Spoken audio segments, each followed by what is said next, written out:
એક દિવસે ગઢપુરમાં વિરાજતા થકા મહારાજ રાત્રિના સમયે ઢોલિયા ઉપર સૂતા હતા। તેવામાં ત્યાંથી મોટો કાનખજૂરો નીકળો એટલે અજાણ્યા થયા થકા મહારાજ મૂળજી બ્રહ્મચારીને કહે છે, આ કરડે તો શું થાય?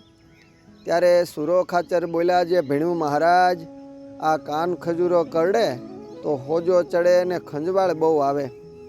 ત્યારે મહારાજ કહે, તો સુરા બાપુ, આપણો ઢોલિયો અહીંથી ઉપાડો। એમ મનુષ્ય ચરિત્ર કરતા થકા મૂળજી બ્રહ્મચારી પાસે 3 વખત ફરી ફરીને ઢોલિયો ફેરવાયો। ત્યારે બ્રહ્મચારીએ કહ્યું, જે મહારાજ, હવે તમે પોઢી જાઓ, હું જાગું છું ને કાનખજૂરાને નહીં આવવા દઉં।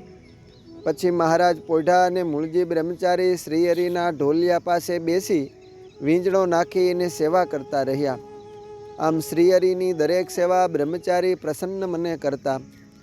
એક દિવસે મૂળજી બ્રહ્મચારી રીંગણાનું શાક અને બાજરાનો રોટલો કરીને તેમાં સારી પેઠે ઘી નાખીને જમવા બેઠા। ત્યાં અચાનક મહારાજ આવી ચડ્યા અને બ્રહ્મચારીને કહ્યું કે, બ્રહ્મચારી, આજે જમવામાં શું બનાવ્યું છે? ત્યારે બ્રહ્મચારી બોલ્યા કે, મહારાજ, શાક અને રોટલો કર્યો છે। મહારાજ કહે, અમને જમવા આપશો?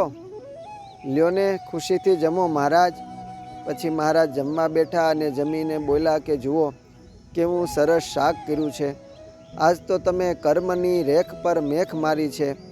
કેમ કે જે સ્વાદીઓ હોય તે નિષ્કામી હોય નહીં, અને આ બ્રહ્મચારી તો ઉદ્ધ્વ રહેતા છે। એમ કહીને મહારાજે બ્રહ્મચારીના ખૂબ વખાણ કર્યા।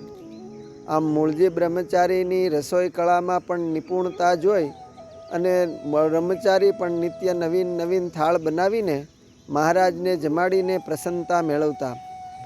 વળી એક સમયે શ્રીજી મહારાજ તથા મૂળજી બ્રહ્મચારી મૂળીમાં પધારેલા। મૂળી ગામના સ્ત્રી ભક્તો બાઈબા અને રાજબાએ પોતાના દરબારગઢમાં થાળ કરાવીને મહારાજને તથા મૂળજી બ્રહ્મચારીને દરબારગઢમાં જન્મવા તેડાવ્યા અને જમાડ્યા। આ દરબારગઢમાં એક ઓરડામાં ઘણા ભૂત રહેતા હતા। મહારાજ દરબારગઢમાં પધાર્યા તેથી તે ઓરડામાં રહેલ ભૂત મહારાજના પ્રતાપથી અકળાવા લાગ્યા અને મહારાજને જોઈ તે ભૂતવાળા ઓરડામાં ઘણો ધમધમાટ થવા લાગ્યો। તે સાંભળી મહારાજે દરબારને પૂછ્યું કે, દરબાર, આ શું થાય છે? ત્યારે દરબાર કહે કે, આ ઓરડામાં ઘણા ભૂતો રહેલા છે, આપ કૃપા કરી તેનો મોક્ષ કરો। પછી મહારાજે મૂળજી બ્રહ્મચારીને આજ્ઞા કરતા કહ્યું, જે બ્રહ્મચારી, તમે જઈને આ બધા ભૂતનો મોક્ષ કરો। મહારાજની આજ્ઞા થતાં મૂળજી બ્રહ્મચારીએ પાણીનો લોટો લઈ તે ઓરડામાં જઈને સ્વામિનારાયણ નામ લઈને પાણી છાંટ્યું। તેથી તે ઓરડામાં રહેલા 25 ભૂતો રાડો પાડતા થકા મૂર્તિમાન થઈને બહાર આવ્યા અને મહારાજને ચરણે આવીને પગે લાગ્યા। શ્રીજી મહારાજના ચરણનો સ્પર્શ કરી ચતુર્ભુજ થઈ શ્રીહરિને પ્રાર્થના કરી અને સૌને જોતા દિવ્ય દેહે ગોલોકધામમાં ગયા।